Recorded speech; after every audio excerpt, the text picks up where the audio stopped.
కడప జిల్లా కమలాపురం నియోజకవర్గంలో గత 25 సంవత్సరాల నుండి తెలుగుదేశం పార్టీని నమ్ముకొని కమలాపురం నియోజకవర్గ ప్రజలకు అనేక సేవా కార్యక్రమాలు చేపట్టిన సాయినాథ్ శర్మ 2024 ఎన్నికల్లో తెలుగుదేశం పార్టీ అధిష్టానం కమలాపురం నియోజకవర్గం ఎమ్మెల్యే సీటు తనకు కేటాయిస్తే అఖండ మెజారిటీతో గెలిచి కమలాపురం సైకిల్ జెండాను ఎగురవేస్తా అంటున్న సాయినాథ్ శర్మతో మా ప్రతినిధి Madhu face to face. Kadapa జిల్లా కమలాపురం నియోజకవర్గంలో 25 సంవత్సరాలుగా రాజకీయ సుదీర్ఘ ప్రయాణం చేపట్టిన సాయినాథ్ శర్మ మనతో పాటు ఉన్నారు. ఆయన కమలాపురం నియోజకవర్గంలో 25 సంవత్సరాల రాజకీయ చరిత్రలో ఎటువంటి పదవి ఆశించకుండా కమలాపురం నియోజకవర్గ ప్రజల బాగోగులు అనేకమైన పద్ధతిలో తీర్చాడు. అయితే గత కొద్ది రోజుల కిందట తెలుగుదేశం పార్టీ అధిష్టానం ఆయన సేవలను కార్యదర్శిగా పదవిని అప్పచెప్పారు. అయితే ఆ పదవి కూడా కొద్ది కాలం మాత్రమే ఆయన్ని అందులో ఉండేటట్టు చూశారు. తర్వాత ఏ కారణం లేకుండా ఆ పదవి నుంచి తొలగించారు. అయినా కూడా తెలుగుదేశం పార్టీనే నమ్ముకొని తెలుగుదేశం జెండా మోస్తూనే వెళ్తూ వచ్చారు. అసలు తెలుగుదేశం పార్టీలో కమలాపురం నియోజకవర్గంలో ఇంకొక వర్గానికి సాయినాథ్ శర్మ వర్గానికి అసలు వివాదాలు ఎందుకు వచ్చాయి, అసలు సాయినాథ్ శర్మని తెలుగుదేశం పార్టీలో ఉన్న కేడర్ నుంచి తొలగియడానికి గల కారణాలు ఏంటి అనే విషయాలపై సాయినాథ్ శర్మ గారు మనతో పాటు ఉన్నారు. మరిన్ని విషయాలు ఆయన్ని అడిగి తెలుసుకునే ప్రయత్నం చేస్తాం. నమస్కారం సార్.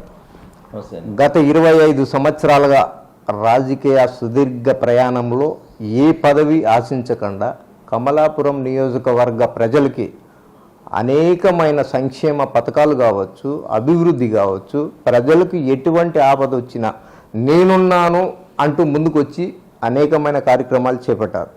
అయినా కూడా తెలుగుదేశం పార్టీ అధిష్టానం మిమ్మల్ని గుర్తించలేదు. గత 2-3 సంవత్సరాల కిందట గుర్తించినట్లు నటించి ఒక చిన్నపాటి పదవి అప్పచెప్పారు. ఆ చిన్నపాటి పదవిని కూడా కొద్ది రోజులు మాత్రమే నామమాత్రాన్ని అన్నిట్లుగా ఉంచి మళ్ళీ ఇమ్మీడియట్లీ ఆ పదవి నుంచి తొలగించారు. అసలు ఎందుకు జరిగింది అలా?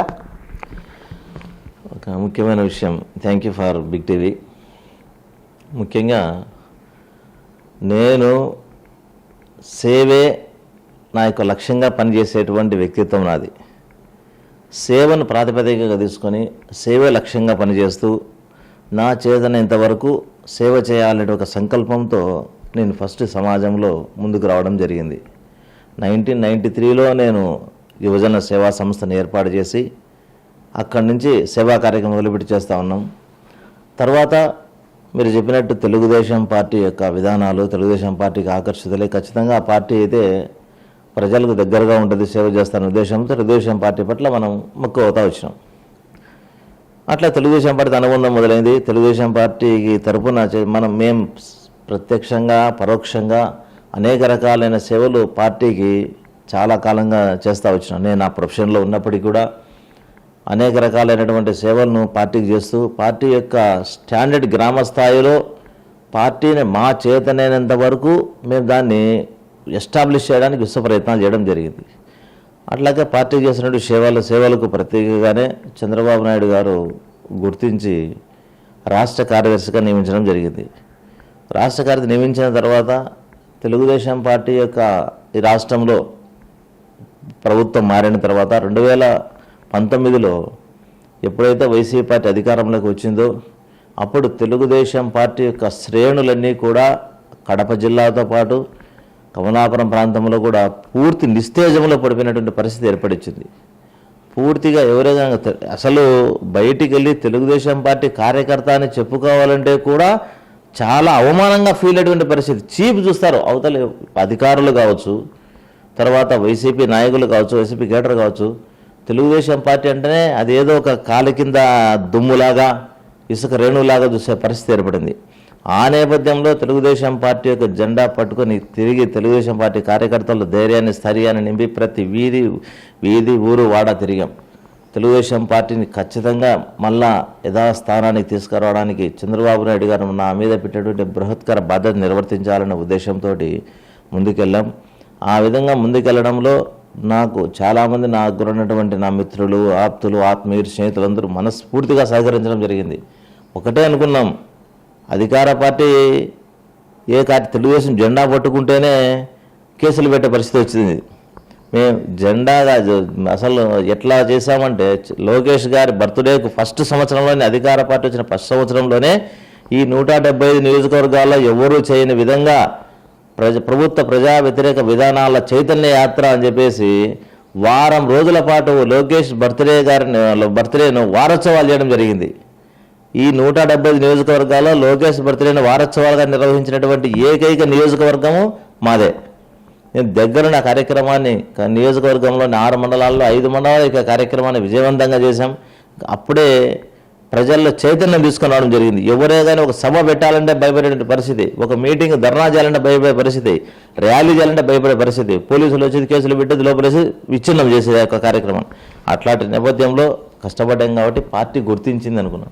మీరు చెప్పినట్టు అనతి కాలంలోనే మరి ఈ విధంగా పార్టీకి సేవ చేయడము, పార్టీని ఎస్టాబ్లిష్ చేసి తెలుగుదేశం పార్టీని గ్రామ స్థాయి నుంచి పటిష్టపరిచే పార్టీ బలపడడం అనేది ఇష్టం లేనటువంటి వారు కావచ్చు, లేకపోతే సాయనాశ్రమం ఎదుగుతున్నాడే అనేటువంటి అసూయ ఉన్నటువంటి వ్యక్తులు కావచ్చు. మరి వాళ్ళ అభిప్రాయం వ్యక్తిగత అభిప్రాయం అది. అందువల్ల నా పదవిని తీపించడానికి విశ్వ ప్రయత్నాలు చేయడం జరిగింది. తీసుకుని వాళ్ళు సక్సెస్ అయినట్టు దాంట్లో విజయవంతం. నేను ఒకటే అనుకున్నా, పార్టీని అడ్డు పెట్టుకుని డెవలప్ నాకు ఉద్దేశం లేదు. పార్టీని డెవలప్ చేయడానికి నేను పనిచేసిన కాబట్టి ఆ విశ్వాసం, అపారమైన నమ్మకం నాకు చంద్రబాబు నాయుడు గారి మీద ఉన్నింది కాబట్టి ఆయన మీద నాకున్నటువంటి ఒక గౌరవము, ప్రేమ ఈ రోజు వరకు ఉన్నాయి. మరి మొత్తం ఇప్పుడు కూడా ఆయనకే వదిలేసినాం. ఈ రోజు వరకు కూడా పార్టీ పదవి తీసేసినా కూడా కార్యకర్తలను కాపాడుకుంటూ, నా దగ్గర ఉన్నటువంటి కార్యకర్తలను ప్రస్తుతం ఉన్నటువంటి నాయకత్వం గుర్తించక పక్కన పెట్టేసినా కూడా ఈ రోజు వరకు నా కార్యకర్తలకు న్యాయం చేసుకుంటూ నా వాళ్ళతో పాటు ముందుకెళ్తా ఉన్నా.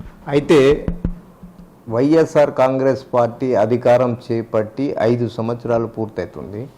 అధికారం చేపట్టిన 2వ నెల నుండి అతి దారుణంగా, కిరాతకంగా తెలుగుదేశం పార్టీ నాయకులకు కావచ్చు, కార్యకర్తలను కావచ్చు, అనేక విధాలుగా హింసకు గురి చేశారనే ఆరోపణలు బలంగా వినిపిస్తున్నాయి. అలాంటి ఆరోపణలు కూడా కమలాపురం నియోజకవర్గంలో సాయినాథ్ శర్మ పైన కూడా భారీ స్థాయిలోనే వైఎస్ఆర్ కాంగ్రెస్ పార్టీ అధికారం పార్టీ నేతలు మీ మీద ఒత్తిడికి తెచ్చినా కూడా, అయినా కూడా నాకు తెలుగుదేశం పార్టీ జెండానే ముఖ్యం అంటూ తిరిగారు. ఇంత చేసినా కూడా తెలుగుదేశం పార్టీ అధిష్టానం మిమ్మల్ని ఎందుకు గుర్తించలేకపోయింది? ఇప్పుడు మీరు చెప్పింది 100% వాస్తవం. ఎందుకంటే తెలుగుదేశం పార్టీ జెండా పట్టుకొని తిరిగా అన్నటువంటి ఒకే ఒక ఉద్దేశంతో నేను రియల్ ఎస్టేట్ బిజినెస్ చేస్తూ ఉంటాను.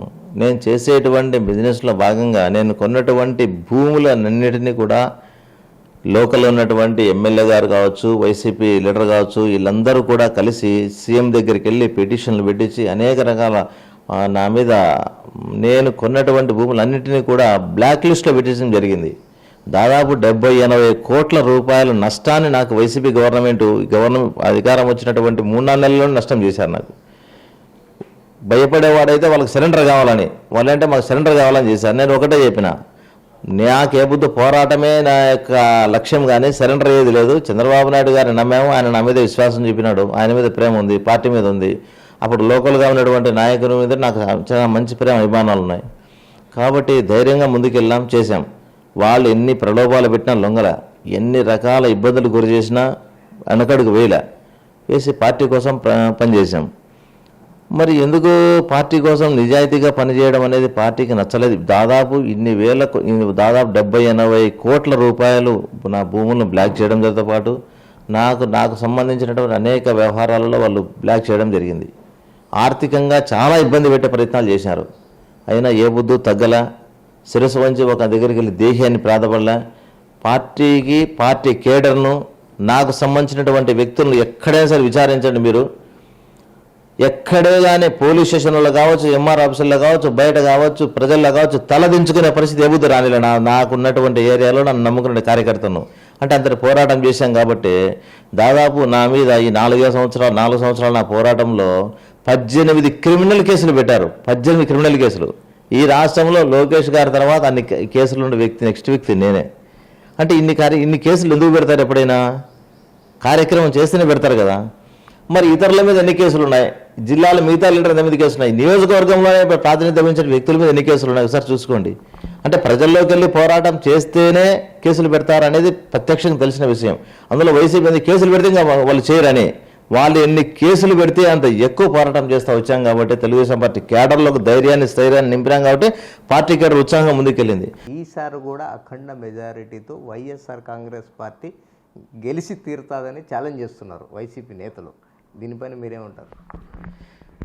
ఎన్ని వందల కోట్ల రూపాయలు వర్కులు చేశారో ప్రజలు గమనిస్తూనే ఉన్నారు. వైసీపీ చేసిన అభివృద్ధి ఎంత ఉంది, గతంలో జరిగిన అభివృద్ధి ఎంత ఉంది. ప్రతి ఒక్క ఇప్పుడు ఓటర్ అనేవాడు అనాలిసిస్ ఊరికి బ్లైండ్గా పోయి ఏదో డబ్బులు ఇస్తేనే ఓటేయడం లేదు. ఖచ్చితంగా ప్రతి ఓటర్ కూడా ఓటుకి ఇచ్చేటువంటి విలువ చాలా గొప్పగా ఉంది. విశ్లేషణ చేస్తూ ఉన్నాడు. తమ యొక్క ఓటును ఎట్లా వినియోగించాలా అనేటువంటి విషయం మీద విశ్లేషణ కూడా వాళ్ళు చేసుకుంటున్నారు. కాబట్టి ఈ వైసీపీ గవర్నమెంట్ వచ్చిన అభివృద్ధి ఏముందో కళ్ళకే కనబడతా ఉంది అన్ని చోట్ల. ఇప్పుడు కమలాపురంలోనే టౌన్లో తీసుకుంటే మున్సిపాలిటీలో ఎంత ఇబ్బందికర పరిస్థితులు ఉన్నాయో ఇక్కడ ఏ చిన్న పిల్లను చెట్టును పుట్టను అడిగినా కూడా చెప్తుంది వైసీపీ చేసిన అభివృద్ధి.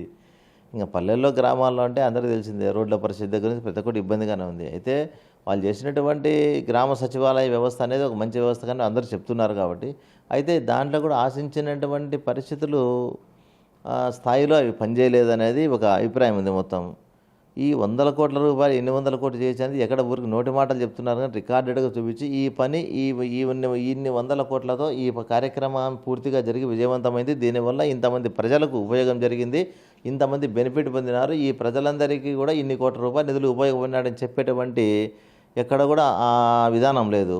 మరి నియోజకవర్గం మీద ఒక శ్వేతపత్రంగా విడుదల చేస్తే, నియోజకవర్గ నిధుల మీద, నియోజకవర్గ ప్రజల యొక్క బెనిఫిట్స్ మీద చేస్తే ఖచ్చితంగా అప్పుడు దాని గురించి డిస్కస్ చేయొచ్చు. ఊరికి కేవలం మాటలు మాట్లాడడం కదా, కానీ అభివృద్ధి అనేది శ్వేతపత్రం విడుదల చేయాలని నేను కోరుకుంటాను. కమలాపురం నియోజకవర్గంలో అధికార పార్టీ నేతలు అధికారాన్ని అడ్డబెట్టుకొని ప్రభుత్వ భూములు కావచ్చు, ఇసుక కావచ్చు, మట్టి కావచ్చు, భారీ మొత్తంలోనే దందాలు చేసుకొని కోట్లు గడాయించినారనే ఆరోపణలు బలంగా వినిపిస్తున్నాయి. నిజంగానే అలా జరిగిందా? ప్రభుత్వ భూములు కబ్జా చేశారా? ఇప్పుడు రాష్ట్రంలో వైసీపీ గవర్నమెంట్ అధికారంలోకి వచ్చిన తర్వాత 175 నియోజకవర్గాల్లో జరిగినటువంటి కార్యక్రమం ఇది. ప్రభుత్వ పథకం మాదిరి జరిగింది అది. అదేమి వ్యక్తిగత పథకాలు కాదు.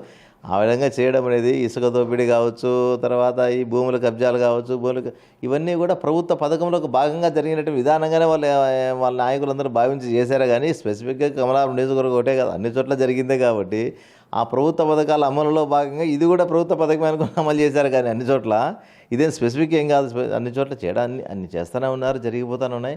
మరి వాటిని ఎండగట్టడానికి యువతల మేము సమర్థవంతంగా తెలుగుదేశం పార్టీ తరపున మేము పనిచేయలేకపోయినామని తెలియజేసుకుంటున్నాం మీకు. అయితే 25 సంవత్సరాలుగా ఏకదాటిగా ఈ పార్టీని ఆశించకుండా తెలుగుదేశం పార్టీకే అహర్నిశలు కృషి చేసి కష్టపడి సాయినాథ్ శర్మ ఏంటి అనేది స్టేట్ లెవెల్లో గుర్తించేటట్లు కష్టపడి పార్టీని కూడా అదే విధంగా బలోపేతం చేశారు. అయినా కూడా తెలుగుదేశం పార్టీ సాయినాథ్ శర్మని ఇప్పటి వరకు గుర్తించలేదనేది మీ పక్కన తిరుగుతున్న కార్యకర్తల ఆవేదన. దీనిపైన మీరేమంటారు? వాస్తవం అంటే కార్యకర్తలు అయితే ఆవేదన చెందుతా అనేది వాస్తవమే. మేము ఇన్నిసార్లు ఇన్ని కేసులు పెట్టించుకొని ఈరోజు వారంలో 3 రోజులు ప్రతిరోజు కోర్టుకు 30 మంది 40 మంది అటెండ్ అవుతూ ఉన్నారు. 20 మంది తక్కువగా ప్రతి వాయిదాకు అటెండ్ కావాల్సి వస్తుంది. 18 కేసులు అంటే అర్థం చేసుకోండి. ఎన్నెన్ని కేసులు తిరగాల, ఏం కదా, ఎట్లా పోవాలని మాకు అర్థం కాని చాలామంది బాధపడుతూ ఇన్ని రోజులు కోర్టుకు పోతున్నాం, ఇన్ని రోజులు ఇక్కడ ఇబ్బంది పడుతున్నాం, కనీసం ఎందుకు సాయినాథ్ శర్మకి ఇబ్బంది పెడుతున్నారు పార్టీ అనేది. మరి ఇక్కడ ఉన్నటువంటి పార్టీకి నియోజకవర్గ స్థాయి నాయకత్వం కావచ్చు, జిల్లా నాయకత్వం కావచ్చు, ఇచ్చినటువంటి కొన్ని తప్పుడు సమాచారం ఆధారంగానే పార్టీ ఈ విధంగా చేస్తూ ఉంది.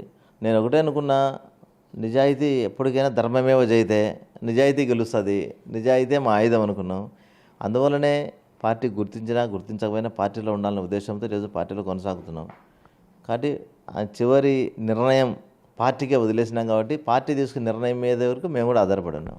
అయితే కేవలం తెలుగుదేశం పార్టీ నేత అనే ఉద్దేశంతోనే రాబోయే ఎన్నికలలో సాయినాథ్ శర్మని పని చేయమంటే తెలుగుదేశం పార్టీలోనే కొనసాగుతారా, లేదా వేరే పార్టీకి ఏమన్నా వెళ్ళే ప్రయత్నాలు చేస్తున్నారు? నేను మీకు చెప్పాను ఇప్పుడే, కమలాపురం నియోజకవర్గంలో తెలుగుదేశం పార్టీకి గెలిపించే లీడర్ వస్తే, ఎందుకంటే గత వరుసగా 3 సంవత్సరాలుగా పార్టీ మాకు ఓడిపోతూనే ఉంది. మాకు ఇక్కడ కాబట్టి ఒకటేనా, పార్టీని గెలిపించేటువంటి ఏ వ్యక్తికైనా నేను సపోర్ట్ చేస్తానని చెప్తా ఉన్నా. కమలాపురం నియోజకవర్గంలో 5 సంవత్సరాలు పూర్తవుతుంది వైఎస్ఆర్ కాంగ్రెస్ పార్టీ అధికారం చేపట్టి. కమలాపురం నియోజకవర్గంలో సాయినాథ్ శర్మ ఇప్పటి వరకు తెలుగుదేశం పార్టీ జెండా మోసి 18 కేసులు నా మీద ఉన్నాయి అని మీరే చెప్పారు ఇందాక. అయినా కూడా మీ తెలుగుదేశం పార్టీ వర్గీయులు మాత్రము కమలాపురం నియోజకవర్గం వైఎస్ఆర్ కాంగ్రెస్ పార్టీ అయిన ఎమ్మెల్యే రవీంద్రనాథ్ రెడ్డితో కొల్లుడై చేతులు కలిపి ఆయన దగ్గర నుంచి డబ్బు తీసుకొని కావాలనే తెలుగుదేశం పార్టీని దెబ్బతీయాలనే విధంగా ప్రచారం మొదలుపెట్టారనే ఆరోపణలు బలంగా వినిపిస్తున్నాయి. ఇది ఎంతవరకు కరెక్ట్ అంటారు? ఒకటే అండి, నేను చెప్తాను కదా, ఎన్నో మరుగుతూ ఉంటాయి బయట. వాటికి అన్నిటికీ ఆన్సర్ ఇచ్చుకోవాలంటే కూడా చాలా రకాలైనటువంటి అసహ్యం ఏర్పడుతుంది. తెలుగుదేశం పార్టీకి ఎవరు నిజాయితీగా పనిచేశారు, పార్టీ అంటే ఎవరికి ప్రాణం, పార్టీ అంటే ఎవరికి విశ్వాసం అనేది చాలా చాలా ఈ నియోజకవర్గం ప్రజలందరికీ కూడా తెలుసు. ఒకరితో కొల్లీడై ఒకరి దగ్గర డబ్బులు తీసుకొని ఒకరికి తల వంచి పని చేయాల్సినటువంటి నీచ సంస్కృతి నాకు లేదు, అటువంటి నీచ భావాలు నాకు లేవు. నేను ఒకటే, ఇటీవల కాలంలో మీరు చెప్పినటువంటి, మీరు అడిగినటువంటి క్వశ్చన్ కూడా కొంతమంది బయట ఏదో ఇట్లా డిస్కస్ చేస్తున్నారన్నా అన్నారు నాతో. నేనేందయ్యా ఇంకొకరి దగ్గర డబ్బులు తీసుకోవడము, ఇంకొక దగ్గర పనిచేయడము, ఆ విధమైనటువంటి భావన నాకు లేదు. అట్లా ఎవరైనా సరే ఎందుకంటే ఒకటే, తెలుగుదేశం పార్టీలో కేడర్ని పెంచడానికి, కేడర్కి సపోర్ట్గా నిలబడడానికి, నాతో పాటు ఉన్నటువంటి కేడర్ని విచ్ఛిన్నం చేయడానికి ప్రణాళికాబద్ధంగా ఈ తెలుగుదేశం పార్టీలో అనేటువంటి కొందరు అసూయపరులు పన్నుతున్నటువంటి ఒక పన్నాగంలో ఒక భాగం మాత్రమే ఈ ఆరోపణ. నేను చెప్తున్నా, ఒకవేళ వాళ్ళు భావించినటువంటి భావన నిజమని వాళ్ళకు అనిపిస్తే, వాళ్ళతో కొల్లిడారు వీళ్ళతో కొల్లిడారు వాళ్ళతో డబ్బులు తీసుకుంటే, నేను కూడా చెప్తున్నా, వైఎస్ఆర్ పార్టీలో ఒక చిన్న స్థాయి కార్యకర్త దగ్గర నుంచి కడప జిల్లాలోని పాత ఉమ్మడి కడపలో 10 నియోజకవర్గాలు తీసుకుందాం. 10 నియోజకవర్గాలలో ఏ ఒక కార్యకర్త దగ్గర నుంచి ఎమ్మెల్యే స్థాయి వరకు, ఎంపీ స్థాయి వరకు ఎవరినైనా సరే నేను వెళ్ళి ఒక సహాయం అడిగినా, వాళ్ళతో ఒక చిన్న పని చేయించుకున్నా, లేకపోతే వాళ్ళ నుంచి ఒక నయా పైసా ఆర్థిక ప్రయోజనం కానీ ఇతర ఏ ప్రయోజనాలు కానీ నేను పొందినా, నేను ఏ దానికైనా సిద్ధమే. నేను ఏ ప్రయోజనము పొందలేదు, ఏ వ్యక్తి దగ్గరికి వెళ్ళి వైసీపీ నుంచి ఒక చిన్న సహాయం దేహ్యాన్ని అర్థించలేదు. నా స్వశక్తితో నేను సంపాదించినటువంటి నా యొక్క ఆర్థిక బలంతోనే నేను నా కార్యకర్తల వర్గాన్ని కాపాడుకున్నానని నేను ప్రమాణం చేస్తా. కాణిపాకం వెళ్ళి నేను ప్రమాణం చేస్తా నాది ఇదే అని. ఒకవేళ అవతల వ్యక్తులు ఎవరైనా సరే ఛాలెంజ్ చేస్తున్నా, బిగ్ టీవీ తరపున ఛాలెంజ్ చేస్తున్నా ఈ విషయాన్ని, నేను మా సొంత పార్టీకి ఛాలెంజ్ చేస్తా ఉన్నా, మా సొంత పార్టీ కేడర్కి ఛాలెంజ్ చేస్తా ఉన్నా. నా మీద ఇటువంటి తప్పుడు ఆరోపణలు చేసేటువంటి వ్యక్తులు వాళ్ళు అది నిజమని భావిస్తే, వాళ్ళకు అటువంటి ఆధారాలు ఉన్నాయని కానీ వాళ్ళు కానీ ప్రూవ్ చేయగలిగితే ఒకటే రమ్మనండి. ప్రూవ్ కాదు, వాళ్ళ మనసులో భావాలున్నా సరే వెళ్ళి కాణిపాకం వెళ్దాం. అందరికీ కాణిపాక వినాయకుడు అంటే ఒక పెద్ద నమ్మకం, విశ్వాసం కదా ప్రమాణాలకు. ఆ ప్రమాణ పత్రం అక్కడికే వెళ్ళి ఆ కోనేట్లో మునిగి వాళ్ళని కానీ చేయమని నా మీద ఆరోపణలు చేసేటువంటి ఆ వ్యక్తి ఎవరైతే సంబంధించిన వ్యక్తులు ఉన్నారో ఆ వ్యక్తుల గురించి ప్రమాణం చేయమన్నాడు. సాయినాథ్ శర్మ, నువ్వు ఎమ్మెల్యేతో కొల్లీడే, ఎమ్మెల్యే దగ్గర డబ్బు తీసుకొని ప్రచారం చేస్తున్నావు, ఎమ్మెల్యే డబ్బులు తీసుకొని తెలుగుదేశం పార్టీకి వ్యతిరేకంగా నరసింహారెడ్డిని ఓడించడానికో లేకపోతే తెలుగుదేశం పార్టీ దెబ్బతిని ప్రచారం చేస్తున్నావు అనేటువంటి దానికి ప్రమాణం చేయగలిగితే అప్పటికప్పుడే నేను నిజంగా అక్కడికి క్షమాపణ చెప్పి నేను ఇప్పుడు ఎవరైతే నియోజకవర్గంలో అభ్యర్థిగా నిలబడన్నారో వాళ్ళకి నేను సపోర్ట్ చేస్తా. అట్లా కాకుండా నేను చేస్తా ప్రమాణం. వైసీపీ వాళ్ళు గాన చేయడానికి వెనకడుగేస్తే నేను చేస్తా. వైసీపీ కార్యకర్త దగ్గర నుంచి ఎమ్మెల్యే, ఎంపీ స్థాయిల వరకు ఎవరైనా కావచ్చు, ఒక చిన్న ఇసుక రేణువంత ప్రయోజనం కానీ ఇసుక రేణువంత సిఫార్సు కానీ వాళ్ళ నుంచి నేను చేయించుకోలేదు. వాళ్ళని ఒక్క విషయంలో కూడా నేను అడగలేదు, వాళ్ళ దగ్గర దేహి అని ప్రార్థించలేదు. నా సొంత శక్తితోనే పనిచేసుకున్నాను ప్రమాణం చేస్తా. అప్పుడు వాళ్ళు ఎవరైనా ఎలక్షన్ మానుకుంటారా అని ఛాలెంజ్ చేస్తాను. ఇది బిగ్ టీవీకి ఛాలెంజ్ చేస్తున్నా, వదలండి. ఇది బిగ్ టీవీకి స్పెషల్ ఎక్స్క్లూజివ్గా చెప్తా ఉన్నాను ఈ విషయాన్ని. ఇదైతే ముమ్మాటికి నిజం. దీని మీద నేను స్టాండ్ అయి ఉంటా. వాళ్ళు గాన సాయినాథ్ శర్మ, ఇప్పుడు మరొకసారి చెప్తున్నా, వాళ్ళు గాన సాయినాథ్ శర్మ ఎమ్మెల్యేతో కొల్లుడే తీసుకొని ఈ విధంగా డబ్బు తీసుకొని ప్రచారం చేస్తున్నారు, డబ్బు తీసుకొని మా మీద ఈ విధంగా తెలుగుదేశం పార్టీకి వ్యతిరేక కార్యక్రమం ఏ బుద్ధి చేయాలి, నేను ప్రభుత్వ వ్యతిరేక కార్యక్రమం చేస్తూ ఉన్నా. కానీ వాళ్ళ దృష్టిలో ఏంటంటే తెలుగుదేశం పార్టీకి వాళ్ళ నాయకుడికి వ్యతిరేకంగా చేస్తున్న ఫీలింగ్ చాలామందికి ఉన్నట్టుంది. కాబట్టి వాళ్ళు అటువంటి ఆ నాయకుడే వచ్చి కానీ నా మీద ఆరోపణలు చేసిన నాయకుడు ఎవరైతే ఉన్నారో వాళ్ళు వచ్చి ప్రమాణం చేయమను, ప్రమాణంగా చేయగలిగితే ఆ సెకండే నేను నాది పొరపాటు క్షమించమని, నా తప్పు లేక పొరపాటు క్షమించుకొని నా కార్యకర్తలందరినీ కాళ్ళు కూడా పట్టుకొని నేను నరసింహారెడ్డి గారికి ఎలక్షన్ చేపిస్తా. దాని సిద్ధమని అడుగుతానా నేను. కడప జిల్లా కమలాపురం నియోజకవర్గంలో గత 25 సంవత్సరాలుగా సుదీర్ఘ రాజకీయ ప్రయాణం మొదలుపెట్టిన సాయినాథ్ శర్మ ఈసారి 2024 ఎలక్షన్లలో కమలాపురం నియోజకవర్గంలో తెలుగుదేశం పార్టీ సీటు తనకు కానీ తనతో పాటు ఉన్న వీరశివారెడ్డికి గారికి కానీ సీటు కేటాయిస్తే ఖచ్చితంగా తెలుగుదేశం పార్టీ కమలాపురం నియోజకవర్గంలో జెండా ఎగరవేసి తీరుతామంటున్న సాయినాథ్ శర్మ. కెమెరామెన్ సుదర్శన్తో మధు, బిగ్ టీవీ, కమలాపురం నియోజకవర్గం నుండి.